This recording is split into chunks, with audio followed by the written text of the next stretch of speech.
Hello दोस्तों, स्वागत है आप सभी का। आज हम इस वीडियो में जानेंगे टॉप 20 सी टेट पेडागोजी का क्वेश्चंस जो कि हर साल रिपीट होते हैं और आपको डेफिनेटली अभी आने वाले सितंबर शिफ्ट में भी ये क्वेश्चंस दिखने वाले हैं। आप सामने स्क्रीन पे देख सकते हैं जो सी टेट पेडागोजी का जो वेटेज है टॉपिक वाइज। जैसे कि जो पहला है वो है पियाजेट, वाइगोत्स्की एंड कोलबर्ग। इन तीनों साइंटिस्ट का 5 से 7 क्वेश्चन आपको देखने को मिलेगा क्वेश्चन। और उसके बाद है इंक्लूसिव एजुकेशन और लर्निंग असेसमेंट। तो इनमें 5 और इनमें 10 क्वेश्चन दिखने वाले हैं और आज हम इन्हीं टॉपिक्स को कवर करेंगे इस वीडियो में। और मैं आपके लिए वो टॉप एमसीक्यूज लाया हूँ जो डेफिनेटली आपको इन कॉन्सेप्ट को समझने में मदद करेगा। Jean Piaget's cognitive development theory. Question number 1. According to Jean Piaget, children construct knowledge actively. In which of the following stage do children develop the capacity for abstract logic and hypothetical deductive reasoning?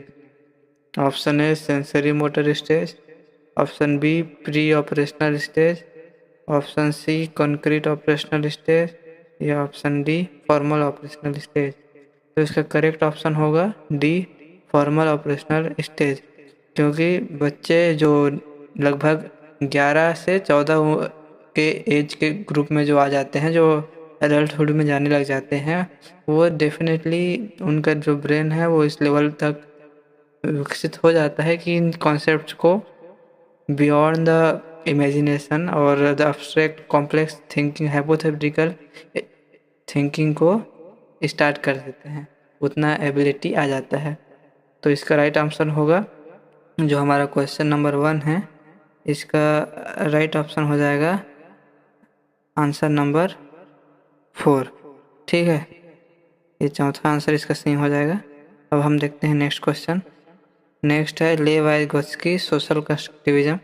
According to Lev Vygotsky, the gap between what learners can do independently and what they can achieve with the guidance and encouragement of more knowledgeable peer or adult is known as। यानी कि जो बच्चे खुद से जो कर पाते हैं और जो टीचर्स के मार्गदर्शन में जो कर पाते हैं उन क्या बोलते हैं, तो उसको बोलते हैं जोन ऑफ प्रॉक्सिमल डेवलपमेंट। तो इसका सही आंसर हो जाएगा ऑप्शन बी। ठीक है, अब देखते हैं नेक्स्ट क्वेश्चन। नेक्स्ट है Lawrence Kohlberg moral development.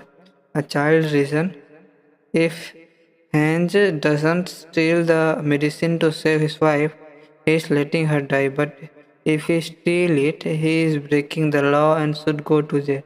Eight which level of Kohlberg moral development is this child operating. यानी कि यहाँ पे एक सिचुएशन दिया है कि अगर वो बच्चा जो है वो चोरी कुछ नहीं करेगा, ठीक है, तो उसका जो वाइफ है वो मर जाएगी। बट अगर वो कुछ चोरी करेगा जिससे कि वो दवाई वगैरह ले पाएगा, लेकिन अपने वाइफ को तो ठीक कर पाएगा, लेकिन वो एक इलीगल काम करेगा, breaking the law and go to jail. So ये जो सिचुएशंस है वो कोलबर्ग के मोरल डेवलपमेंट के किस जो लेवल पे, मतलब ये चीज़ें जो है मोरालिटी वाला चीज़ें, वो सोचने वाला जो कॉन्सेप्ट है वो बिल्ड कर पाता है बच्चा।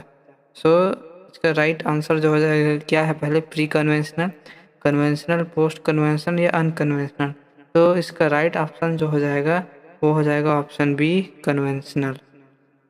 ठीक है, और हम नेक्स्ट क्वेश्चन है कंटिन्यूअस एंड कम्प्रहेंसिव इवोल्यूशन। इसका मतलब क्या है? ठीक है, continuous comprehensive evolution primary emphasises periodic testing to sort and rank children, how learner can observe, record and improve upon, redundant board examination at the end of the year, या remedial teaching targeting only top performing students। तो ये ऐसा exam है जिसमें कि जो teacher है या वो ना कि सिर्फ जो वीक स्टूडेंट नहीं या फिर जो मेधावी छात्र, दोनों को, बल्कि सबको साथ में लेके पढ़ाई करता है। ठीक है, तो यहाँ पे जो राइट आंसर हो जाएगा पीरियोडिक टेस्टिंग नहीं हो जाएगा, ऑब्जर्व रिडंडेंट, तो यहाँ पे आपका हो जाएगा बी ऑप्शन जो है यहाँ पे सबसे करेक्ट दिख रहा है, जो रिकॉर्ड करेगा, ऑब्जर्व करेगा और इम्प्रूव करेगा। दोस्तों एक बात यहाँ पे ध्यान देने वाला है कि ये जो मेरा वीडियो है वो मेनली इंग्लिश मीडियम वालों के लिए है, क्योंकि जो टेक्स्ट है वो भी इंग्लिश में है। तो जो हिंदी मीडियम वाले उनके लिए अलग से और ला दूंगा। अभी हम क्वेश्चन नंबर 4 को देखे थे। इसमें जो है कंटिन्यूअस कंप्रेसिव इवोल्यूशन CCE, इसका फंक्शन है कि how learning can be observed, recorded and improved upon, इन चीज़ों को ध्यान दिया जाता है। तो हमारा नेक्स्ट क्वेश्चन है वो है नंबर 5, वो है progressive education and John Dewey, इसके कॉन्सेप्ट पे है। क्वेश्चन है in a progressive learner centre classroom childrens are viewed as. So इसका आंसर क्या होगा? Option 1 passive recipient of knowledge who must memorise facts. जो प्रोग्रेसिव लर्नर सेंटर क्लासरूम है उसमें क्या चीज़ में फोकस किया जाता है? तो ऑफकोर्स ये चिल्ड्रन में फोकस रहेगा ना, तो ये पहला तो नहीं होगा, क्योंकि वो मेमोराइजेशन और पैसिव रिसिपिएंट बोल रहे हैं, तो ये तो नहीं होगा। Miniature adults who lack basic cognitive potential, तो ये भी नहीं होगा। उसके बाद होगा active problem solver and scientific investigators, हाँ ये हो सकता है। और डी है blank slate entirely shaped by reward and punishment, ये भी नहीं होगा। तो इसका सबसे करेक्ट आंसर जो हमको लग भी रहा है देखने से, ये है ऑप्शन सी हो जाएगा। So problem solving and scientific investigation, ये इनका कुछ मेन हो जाएगा, ठीक है।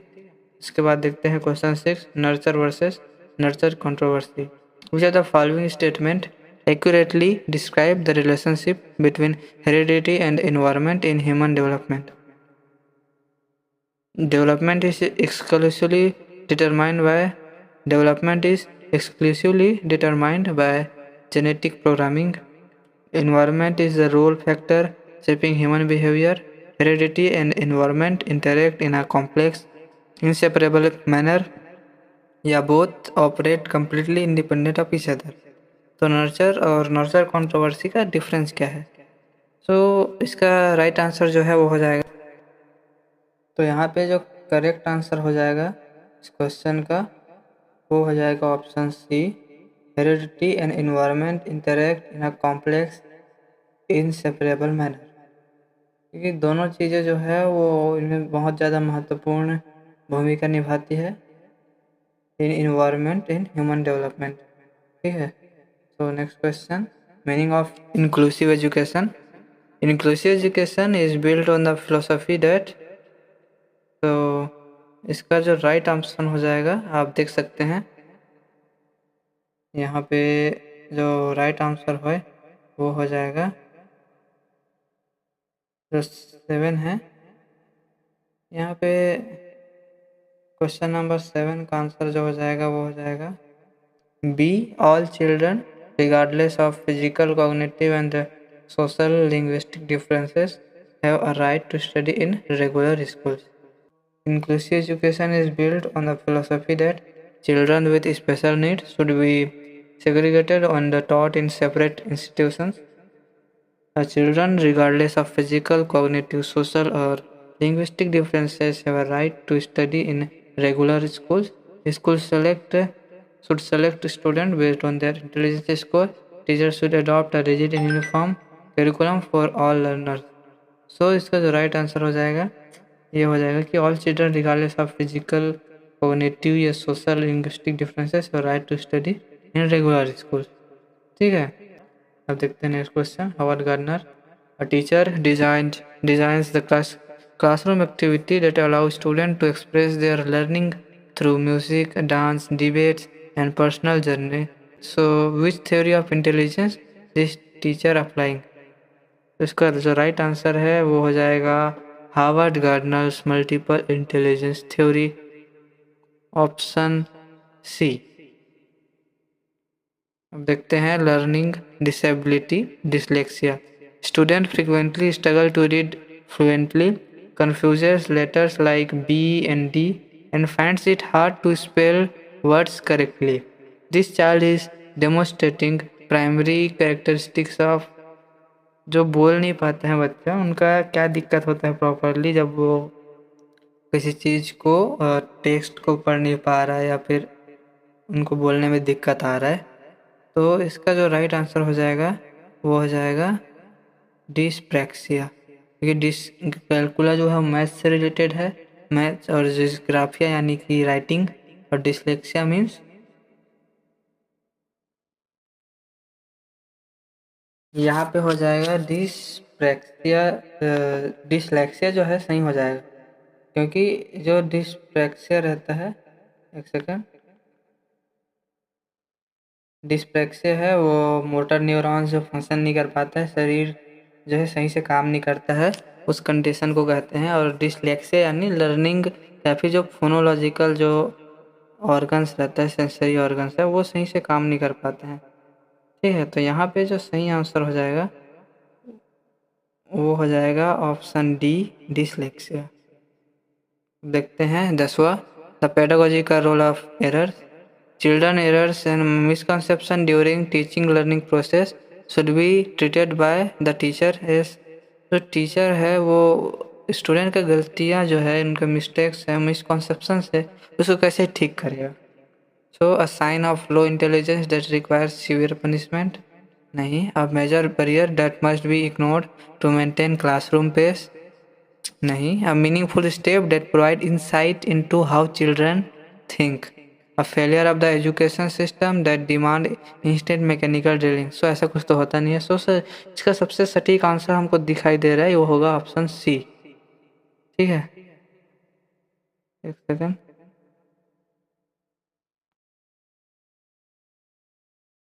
ऑप्शन सी जो है यहाँ पे करेक्ट आंसर हो जाएगा। सॉरी, मैंने डी पे कर दिया था, ये वाला ऑप्शन सी जो है ये करेक्ट हो जाएगा।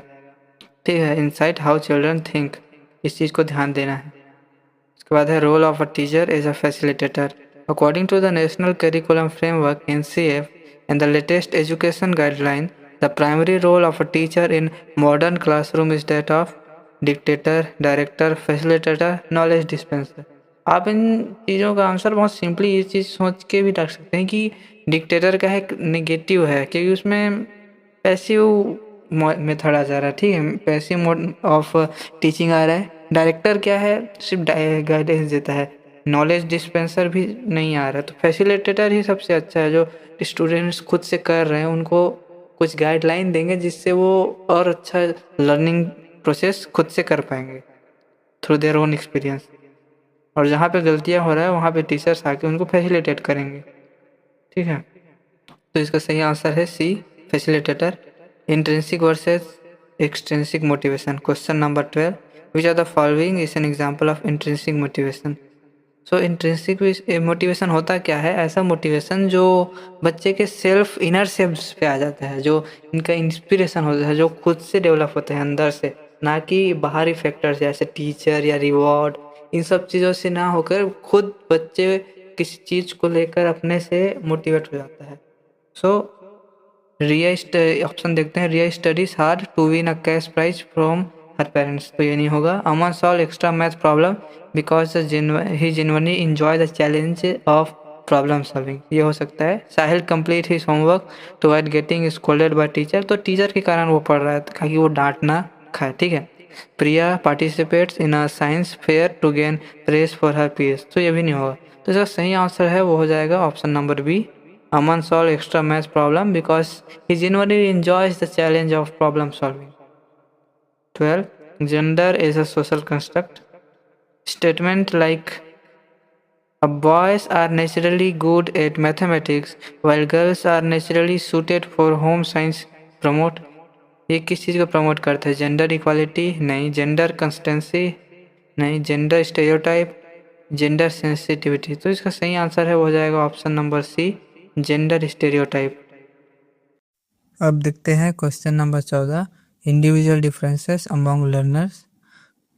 क्वेश्चन है, to cater to individual differences among students in a classroom a teacher should apply, option A apply uniform rigid method of instruction and assessment, option B treat all differences as abnormality that need to be eliminated, option C use a variety of teaching method and flexible assessment strategies, या option D segregate slow learners and place them in lower track section। तो अगर कोई बच्चे जो है उनमें कोई प्रकार का डिफरेंसेस आ रहा है उनका लर्निंग इंडिविजुअल डिफरेंसेस आ रहा है, लो IQ है या फिर किसी भी प्रकार का, तो उनको ऐसा नहीं है कि उनको सेपरेट करना है, बल्कि उनको उन बच्चों में से शामिल करना, उनको बराबर अवसर प्रदान करना है। तो उनको इस टीचर्स क्या है ज़्यादा ध्यान देना चाहिए। तो उनके लिए बेस्ट होगा यहाँ पे ऑप्शन नंबर सी। उनको जो है मल्टीपल स्ट्रेटेजी से उनको पढ़ाना चाहिए। मल्टीपल फ्लेक्सिबल टीचिंग स्ट्रेटेजीज जो है असेसमेंट प्रोसेस उनको प्रोवाइड करना चाहिए। तो ऑप्शन यहाँ पे सी सही हो जाएगा। उसके बाद है formative versus summative assessment. Formative assessment जो कि कोर्स के दौरान होता है, समेटिव असेसमेंट यानी एंड में होता है। जैसे कि ईयरली एग्जाम्स क्लासरूम में जैसे स्कूल सिस्टम में देखा जाता है, और जैसे जनरली जो कॉलेज स्टूडेंट्स हैं सेमेस्टर एंड एग्जाम्स होता है, जो सेमेस्टर एग्जाम्स।